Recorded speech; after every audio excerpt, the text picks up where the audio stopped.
12월 23일 라이트 앤 딜라이트 대림절 말씀 묵상 시작하겠습니다.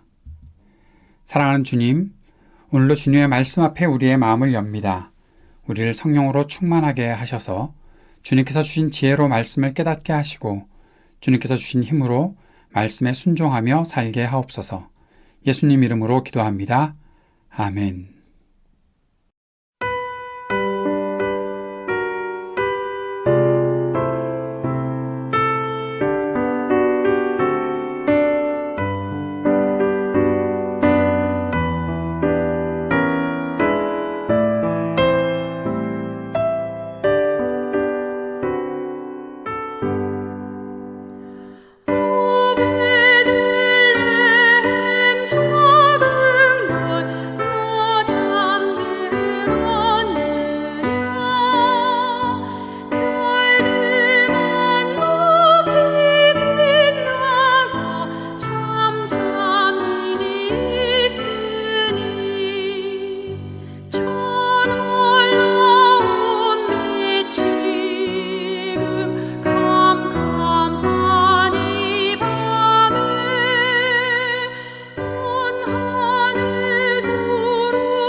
누가복음 1장 57절에서 66절까지의 말씀입니다. 엘리사벳은 해산할 달이 차서 아들을 낳았다. 이웃 사람들과 친척들은 주님께서 큰 자비를 그에게 베푸셨다는 말을 듣고서 그와 함께 기뻐하였다. 아기가 태어난 지 8해째 되는 날에 그들은 아기에게 할례를 행하러 와서 그의 아버지의 이름을 따서 그를 사가랴라 하고자 하였다. 그러나 아기 어머니가 말하였다. 안 됩니다. 요한이라고 해야 합니다. 사람들이 말하였다. 당신의 친척 가운데는 아무도 이런 이름을 가진 사람이 없습니다. 그들은 그 아버지에게 아기의 이름을 무엇으로 하려는지 손짓으로 물어보았다. 그가 서판을 달라 하여 그의 이름은 요한이다 하고 쓰니 모두들 이상히 여겼다. 그런데 그의 입이 곧 열리고 혀가 풀려서 말을 하며 하나님을 찬양하였다. 이웃 사람들은 모두 두려워하였다. 이 모든 이야기는 유대 온 산골에 두루 퍼졌다. 이 말을 들은 사람들은 모두 이 사실을 그들의 마음에 두고 이 아이가 대체 어떤 사람이 될 것인가 하고 말하였다. 주님의 보살피는 손길이 그 아기와 함께 하시는 것이 분명했기 때문이다. 아멘. 네, 오늘 말씀을 좀 정리하면서 묵상해 나갔으면 좋겠습니다. 사가랴와 엘리사벳은 자녀가 없었지요. 그런데 엘리사벳은 임신을 하지 못하는 여자였기 때문에 자녀가 없었습니다. 그런 가운데서 주님께서 그들에게 아들을 낳게 하셨던 것이죠. 하나님께서 은혜를 베푸셨던 것입니다. 아기를 낳지 못하는 여인의 괴로움을 그들에게 하나님께서 은혜를 베푸심으로 말미암아 그 모든 괴로움들이 기쁨이 될 수 있게 하셨던 것이죠. 그런데 이 아기가 태어나게 된 것, 아들을 낳게 되는 것은 단순히 한 여인의 괴로움이 이제 기쁨으로 바뀌었다라는 것을 넘어서서 하나님께서 하실 일들이 분명히 있었다라는 것들을 보여주었던 것이 바로 이 세례 요한의 출생에 관련된 비밀입니다. 사라는 엘리사벳이 아이를 낳을 것이라는 말씀을 믿지 못했지요. 그래서 말을 하지 못하는 신세가 되었습니다. 주님께서는 사가랴와 엘리사벳을 통해서 태어나게 될 요한이라는 이 아들이 기쁨과 즐거움이 될 것이고 이스라엘 자손 가운데서 많은 사람을 주님께 돌아오게 하는 역할을 할 것이라고 말씀하셨습니다. 또한 요한은 엘리야의 심령과 능력을 가지고 주님보다 그리스도보다 앞서 와서 주님을 맞이할 준비가 된 백성을 마련할 것이다 라고 그렇게 말씀해 주셨습니다. 이 사실을 사가랴가 받아들이지 못했고 결국 말을 하지 못하는 신세가 되었던 것이었죠. 주님의 말씀대로 엘리사벳은 후에 아들을 낳게 되었습니다. 그리고 주님께서 그들에게 말씀하신 것처럼 아이의 이름을 요한이라고 짓는 과정이 오늘 본문에 나타나 있죠. 사람들은 아버지의 이름이 사가랴이니까 이 아이의 이름도 사가랴라고 하는 것이 맞거나 아니면 친척 중에 있는 이름이 뭔가 그 이름 중에 따와서 이름을 정해야 될 텐데 아이의 엄마가 요한이라고 해야 된다라고 하니까 이상하다, 그렇게 하면 안 되는데 라고 얘기했던 것이죠.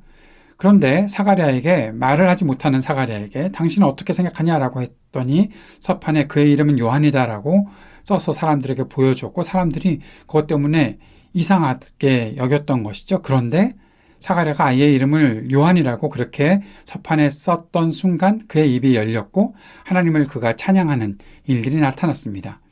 이 일을 사람들이 보고 놀랐죠. 그리고 사람들은 이 요한이 태어나는 이 과정들을 통해서 이 아이가 대체 어떤 사람이 될 것인가 하고 말했던 것이죠.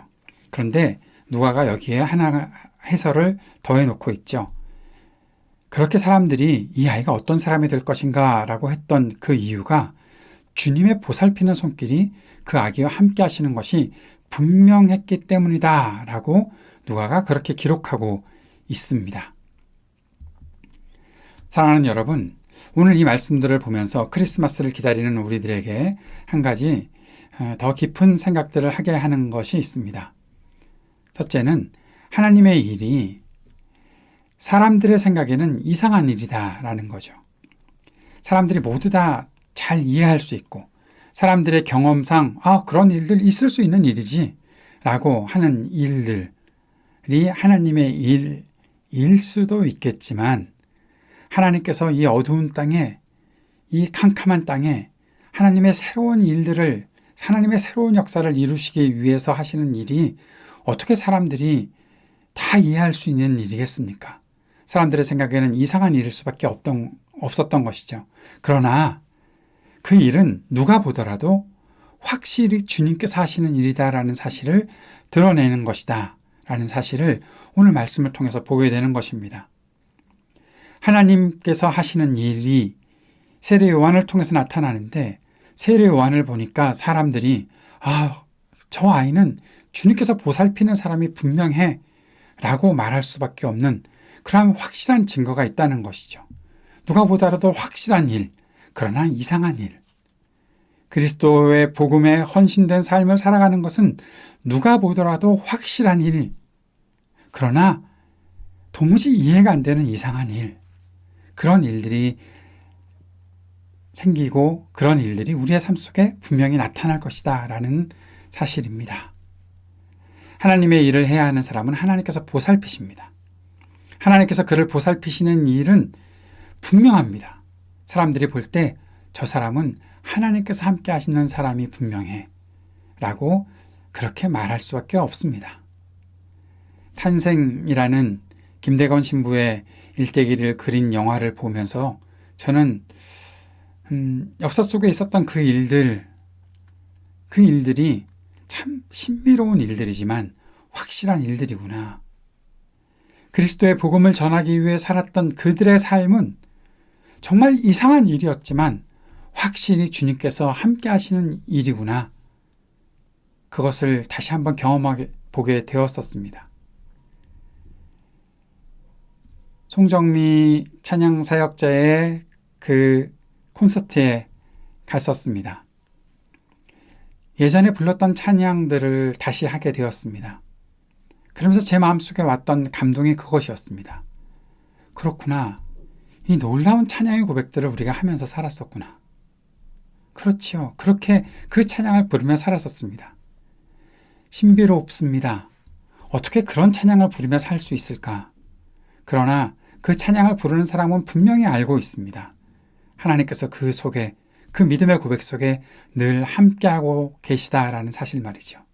그래서 주님 앞에 헌신하는 삶을 지금도 끊임없이 살아갈 수 있는 것, 그것이 우리가 살아가는 삶의 모습이라는 것입니다. 사랑하는 여러분, 크리스마스를 앞둔 우리의 삶도 바로 그리스도를 위해 헌신하는 삶이 분명해질 수 있었으면 좋겠습니다.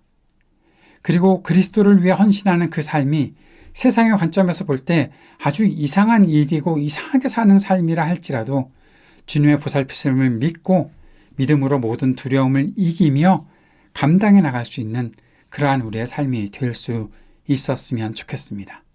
그것이 주님께서 다시 오시는 날까지 그렇게 확실한 증거를 가지고 살아갈 수 있기를 원합니다라는 믿음의 고백이 우리를 믿음으로 살게 하는 그러한 일이 될 수 있기를 간절히 원합니다. 오늘 그 마음을 품고 함께 기도합시다. 주님을 기다리며 믿음의 증거를 가지고 살기를 간절히 기도합시다. 하나님 나라 복음의 일에 우리가 쓰임받으며 살게 하옵소서. 기도하는 이 시간 될 수 있기를 바랍니다. 오늘도 중보하며 기도합시다. 세상의 전쟁이 그치기를, 평화의 세상을 일구며 살아갈 수 있기를, 몸과 마음이 아픈 사람들에게 치유의 은총을 베푸시기를, 신음하는 지구와 우리의 삶의 터전에 희망이 있기를, 우리 청년들에게 미래와 소망을 허락하시고 믿음과 지혜를 주시기를, 약한 노인들과 소외된 이웃들에게 적절한 돌봄이 있기를, 우리 교회를 주님의 은혜 가운데 세우시고 주님께서 원하시는 대로 사용하시기를 우리 함께 기도하는 시간 갖기를 바랍니다.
하늘에 계신 우리 아버지여, 이름이 거룩히 여김을 받으시오며 나라가 임하시오며 뜻이 하늘에서 이루어진 것 같이 땅에서도 이루어지이다. 오늘 우리에게 일용할 양식을 주시옵고 우리가 우리에게 죄 지은 자를 사하여 준 것 같이 우리의 죄를 사하여 주시옵고 우리를 시험에 들게 하지 마시옵고 다만 악에서 구하시옵소서. 나라와 권세와 영광이 아버지께 영원히 있사옵나이다. 아멘.